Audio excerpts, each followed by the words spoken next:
Once the waters of Zambales were alive.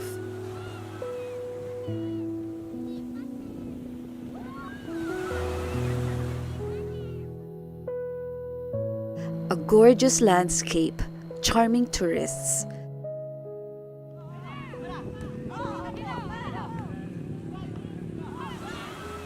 a sanctuary for marine life, hatching areas for the threatened olive reed littorals, a home for fishermen and Sambaleños, a promise of a future for generations.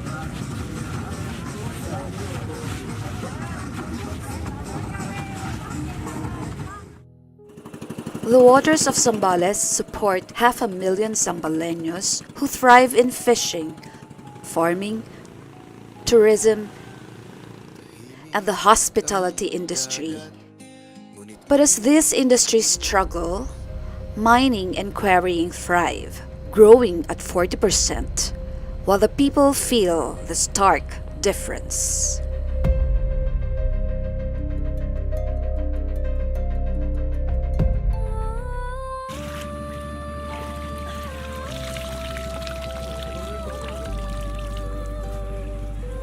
Ay, to, babagungan na! Wala na, huli ka na! Ha? Ako po si Lourdes Arguilla, taga-Bagan, Butolan, Zambales. Ang hanap buhay po ng asawa ko ay mangingisda. Diyan ko po binubuhay ang mga anak ko. Palaki ko sa mga anak ko dahil sa paghanap buhay ng asawa ko ay isang mangingisda lang. Noong araw po, nung mga bata pa po kami, dito po sa aming baybayin, mayroon po kaming magandang tanawin dito sa dagat. Maluwang na kalupain po. Malayo yung dagat, hindi malapit. Diyan po nangingisda yung tatay ko, yung mga tiyuhin ko. Tapos may mga libre na kami ulam, magpupukot lang kami, yung tinatawag pong daalis sa amin. At saka marami din pong mga turist, kaya nagtitinda rin po kami ng mga kwan dito, mga prutas. Dito po tayo. Ako po si Edgar Mabuyo, residente po ng Sitio Tiktek, Barangay Sindol at kasalukuyan pong walang trabaho. Nung po dito kami, maganda po yung namin dito, gawa ng yung mga tao rito talaga, puro mangingisda po. Kahit na papaano hindi sila nakakapalaot sa malayo, sa tabi nakakapangisda sila. Maraming nahuhuling isda, ganyan. Tapos yung naman dito, yung ibang community naman dito, gawa ng marami ng resort dito, may mga hanap buhay sila dahil nakakapagtrabaho sila dun sa mga resort na dinadaanan ng mga sasakyan. Ito po yung dating coastal road. Ako si Django Alves na taga rito po mismo. Dito ko pinanganak sa San Felipe, Lawag. Yung panghanap buhay namin talaga, yung pangingisda. Yun lang ang tanging hanap buhay naman dito eh. Ako si Mrs. Hilda Reyes. May asawa, 3 anak. Dito po ako pinanganak. Binigay ng Diyos yung karagatan para lingapin ito. Binigay ng Diyos ang karagatan para sa amin din mga maliliit na mangingisda at sa mga taong gusto rin makinabang na dyan lang ang aming kinabubuhay. Dyan nagmumula yung pagpapaaral namin. Ako po si April Di San Juan Frondarina. Ako po ay isang housekeeping ng mga resort.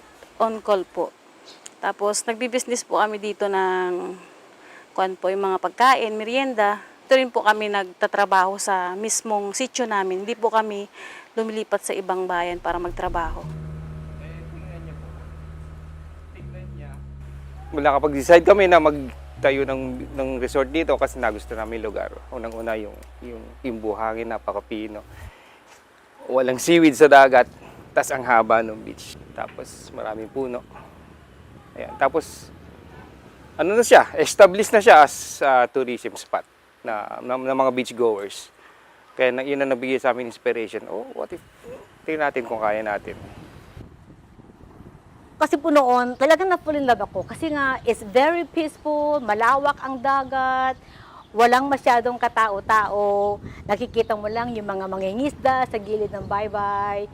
Yung ilan lang mga tao no, wala pa mga bahay, you know. Kaya nakaka-fall in love kasi talaga pag sa gabi, narinig mo lang yung sound ng waves. Very peaceful po. Tapos malayo pa noon ang dagat talaga. Malayo at mababaw, malinis. At talagang kahit sino pupunta noon dito, mapupull in love talaga.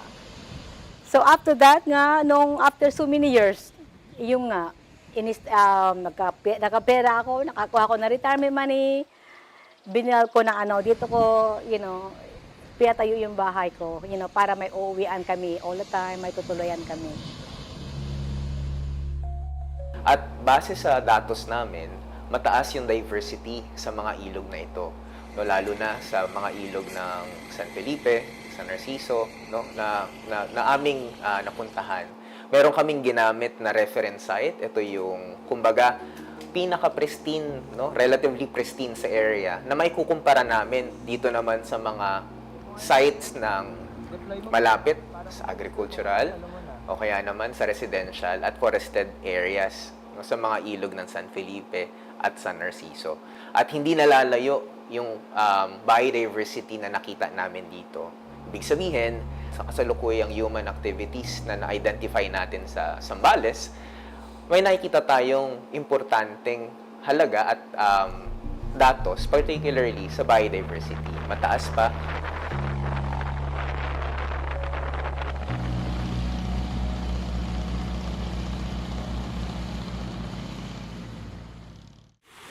The sea was more than water. It was life. It was livelihood. It was home.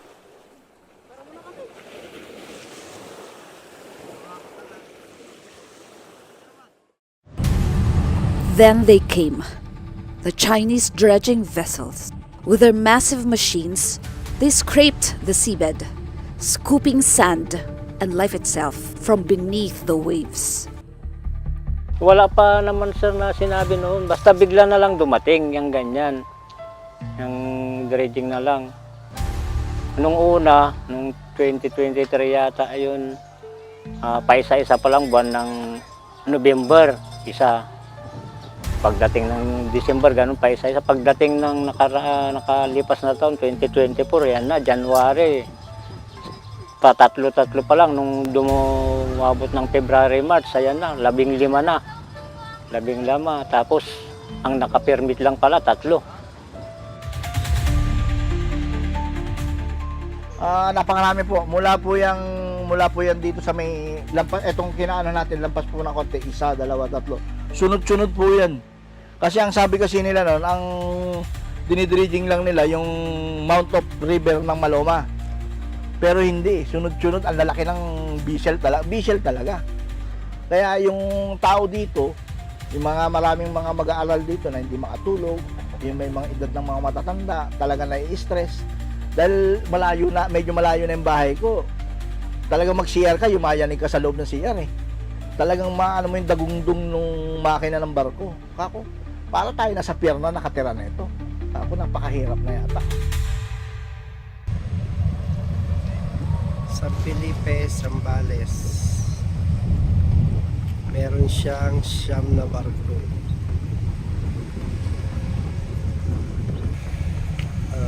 Yung trembling ng lupa nararamdaman ko ngayon. Nagtitrend yung inaapakan ko is nagtitrembling siya.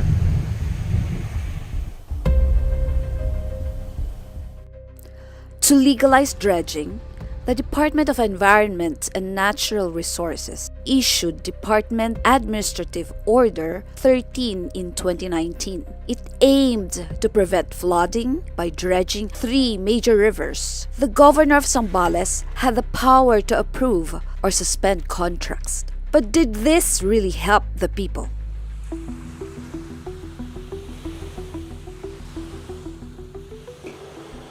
Word was going around that there was going to be a dredging operation here in the Bukaw River in Botolan. It was, I think, around that time when the big ocean bottom sand mining could be observed, mainly by the type of the ship that was parked outside the Bukaw River. I'd say about 200 meters from the shore. The very large sand dredging boats. From the type of the boat, it was quite obvious that it was getting the sand not from the river but from the sea bottom. Hinggil po sa pagdating po ng dredging sa amin, bigla na lang po may dumating na mga barko. Tapos, at the time po na pagdating nila, automatic po agad sila nagbaba ng agad ng mga panghigo po nila ng lupa. Tapos wala na pong sabi-sabi yun. Dumating po sila ng ilan lang, hanggang 5, hanggang naging 10, hanggang 30 po sila, mahigit.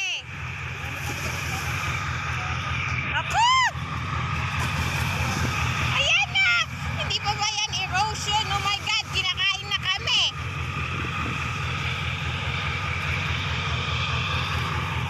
Yan, matitimpang na po yan, matitimpang na.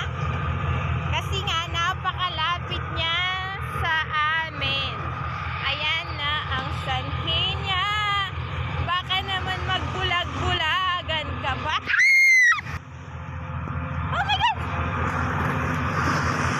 Yan, kinukuha niya yung buhangin sa pampang. Oh. Oh. Ayan na. Ayan. Ito yung kabila. Oh. Oh. Sige. Ano pang gusto nyo? Nakuha niya ng lahat. Oh. Bulag-bulagan ka pa, Sir Hart. Hindi ko na lang alam. Hindi ko na lang talaga alam, Sir Hart, kung anong gusto mo.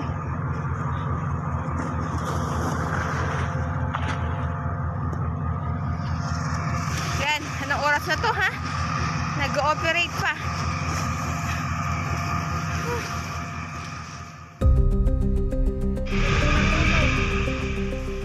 Hindi namin po sukat akalain na ganong karami.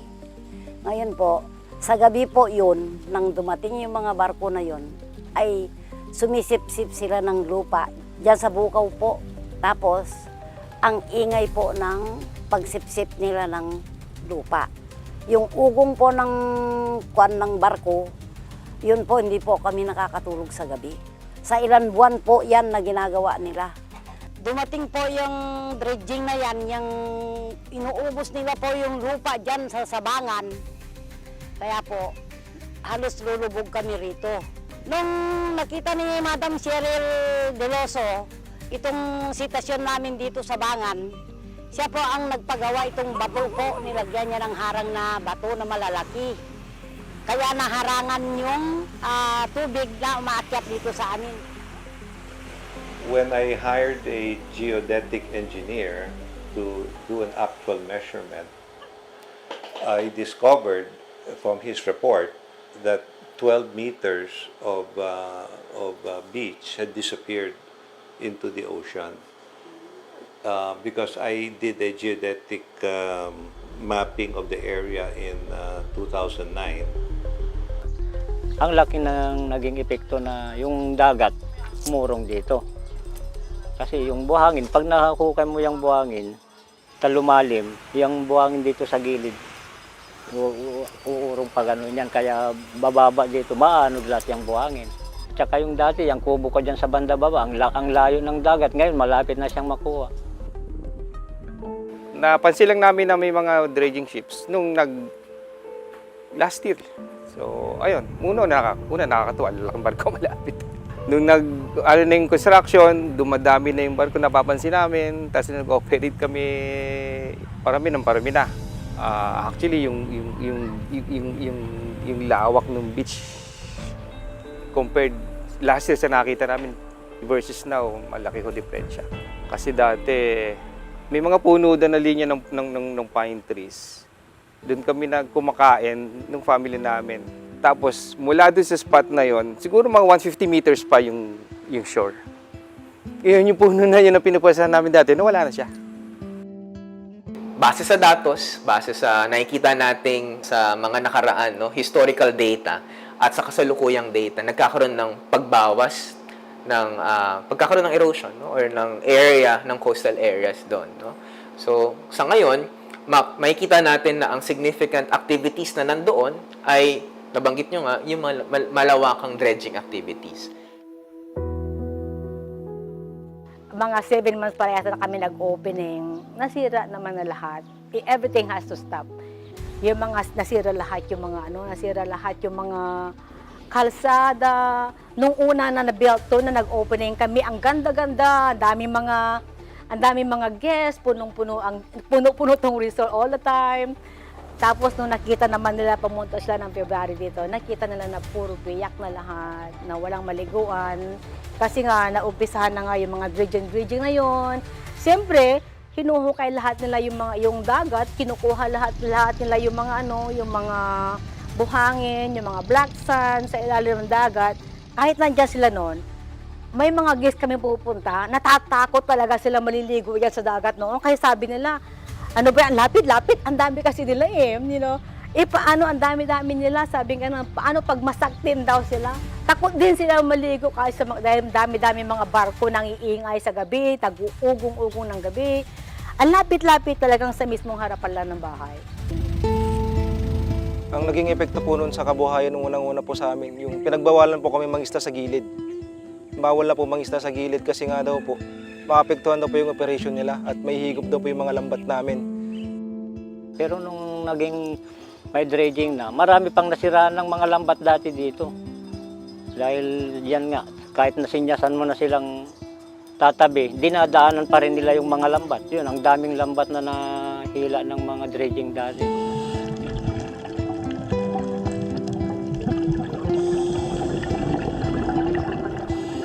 Tapos yung mga isda po, mostly po talaga, lumayo po yung mga isda. Tapos nag-alaot na po kami doon sa pinakamalayo na hindi naman po dapat.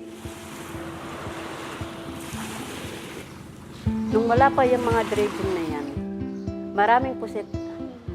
Halos tonelada ang kuwan ng lahat ng mangingisda dito. Ang nahuhuli sa isang araw. Pero itong mga may dredging na, ang isang bangka makahuli lang ng 5 kilo, 2 kilo, gano'n. Ang pinakamarami, 20 kilos na lang. Kaya wala na rin may tinda yung kwan, nagtitinda ng isda. Without fish, there is no income. Without income, there is no food.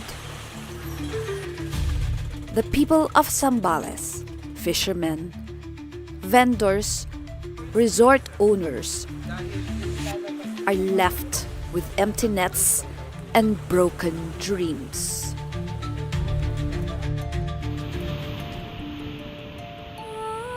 Coastal instability has deepened. In Sitio Tectec, entire roads crumble. Shores in Sitio Liuliwa, Santo Niño, San Felipe face the same fate. And the destruction of river deltas further prevent fish from spawning. Unfortunately, nakain lahat yung nasira lahat yung mga coastal road, nakain lahat ng mga ng dagat. The sad part din naman pala, yung palang ilalim pala ng mga coastal road, mga buhangin lang pala mga nandun, wala naman palang ibang mga protection.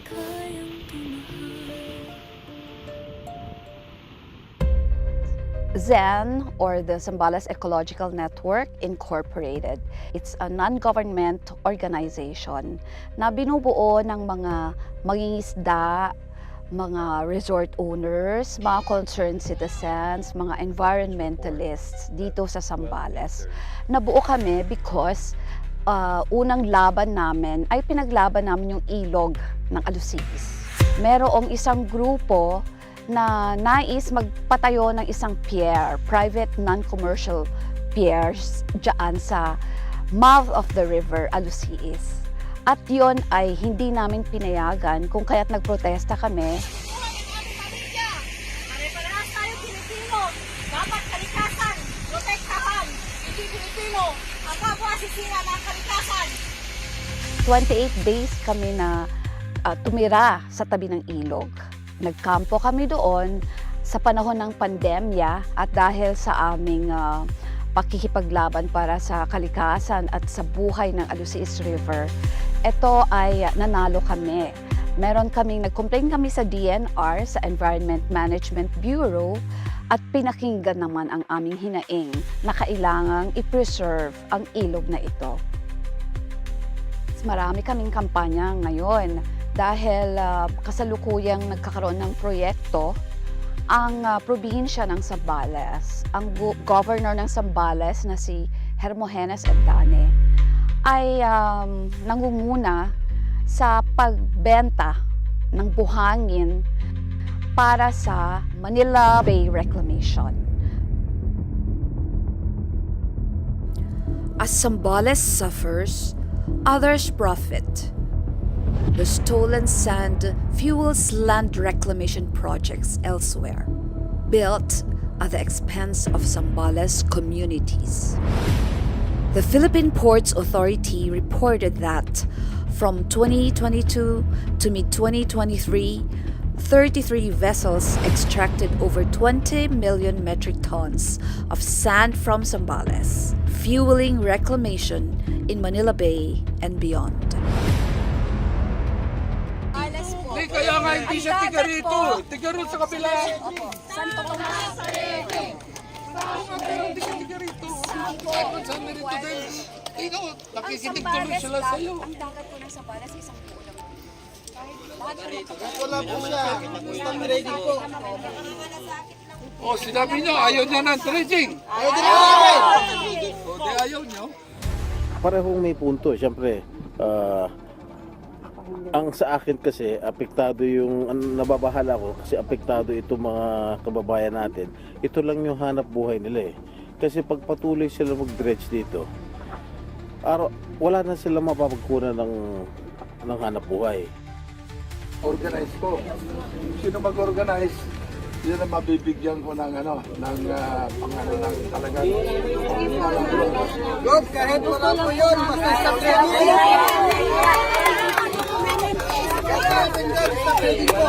Bakit? Kaya po namin ang trading. Kahit mamatay kayo sa gutom. Sana bumagyo, tuloy-tuloy ang ulan.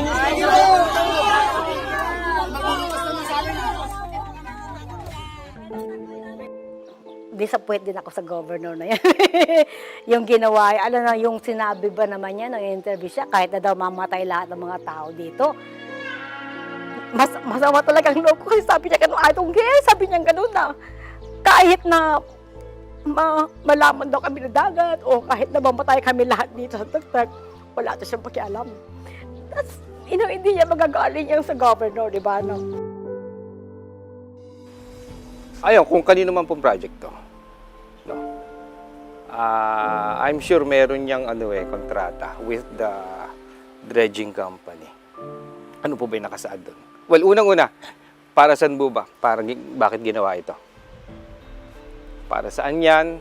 Tapos yung kontrata nung nagde-dredge, ano ba yung scope nung gawa nila, yung trabaho nila? Andun pa ba tayo? Tama pa ba ito? Nasusundan pa ba yan? Kasi as far as I know, may ECC yan, yung Environmental Compliance Certificate. May mga conditions doon. Na any of those conditions na hindi ma-meet or ma-violate, stoppage dapat yung trabaho. So dapat i-review. Gusto pong sabihin sa inyo na sana matulungan po ninyo kami na maibalik yung dating ganda ng dagat namin, masaayos po dito sa lugar namin. Mabigyan ng pangkabuhayan yung mga nawalan ng trabaho, kagaya po namin. At maitigil na po yung ginagawa niyong pagdidredge dito sa tapat namin, lalo-lalo sa mga baybayin. Sana naman yung kamunting kahilingan namin na maliliit na tao is po yung magkaroon kami ng kapanatagan, lalong-lalo na po sa hanap buhay ng hindi lamang para sa akin, kundi lamang sa buong tagalugar ko po na itigil na sana at huwag na sanang maulit pa yung pag-dredge. Kasi po, para sa amin po kasi parang nasira po yung lugar namin, nawalan po kami ng kabuhayan. Yun nga, sana may patigil. Yun lang naman ang importante dyan. Dahil sa kaming mga mangingisda, maliliit na mangingisda, talagang maaapektuhan kami. Pakiusapan ko siya kung maari lang itigil na po yung pagdedredging dito. Dahil pagdating ng tag-ulan ay kawawa kami dito. Dahil sa lupa na hinakot kung saan dinalang lugar. Paano ngayon yung second generation ng mga bata? Ay di wala na. Kung matunaw itong bangan, di wala na kami.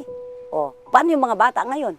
Marami na po kaming ginawa dito na pati nga po sa media nakakaano na po sa media, siyempre napapanood naman po siguro nila kung ano nangyayari dito sa social media.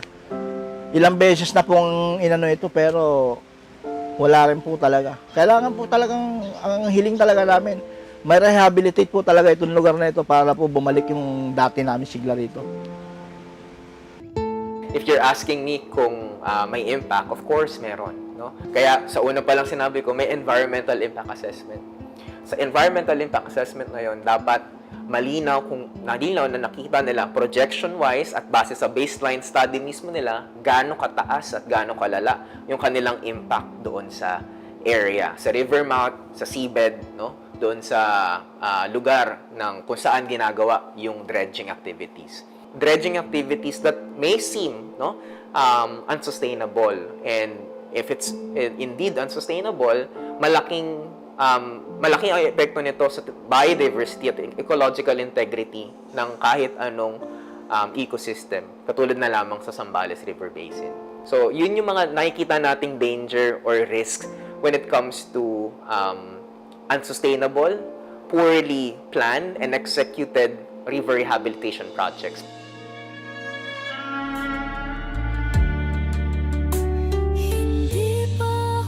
But the people are not silent. They demand action. They demand justice.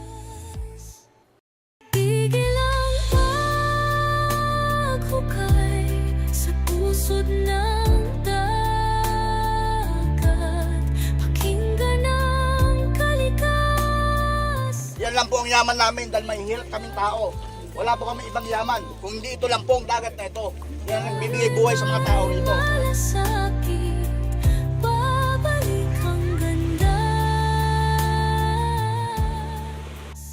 Zambales is more than sand. It is home. It is livelihood. It is a legacy worth protecting.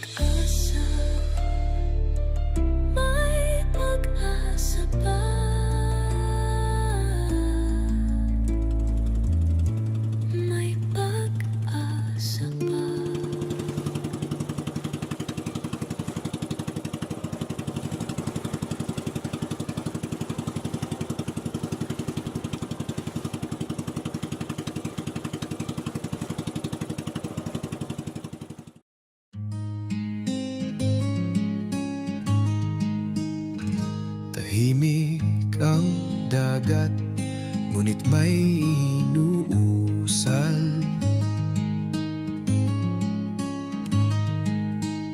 Sa bawat alon, may kirot na nadarama. Ang buhanginan, ninanakaw dahan-dahan.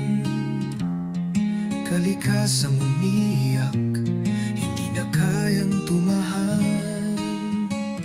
Itigil ang paghuhukay sa pusod ng dagat. Pakinggan ang kalikasan, may panawagan ito. Kung tayo'y may malasakit, babalik ang ganda sa pagtigil ng dredging.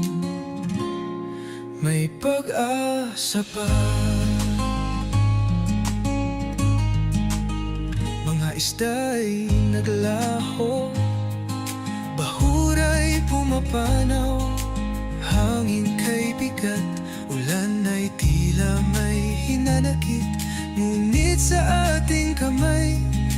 paghilom na hangad sa pag-aaruga, may awiting ilalahad.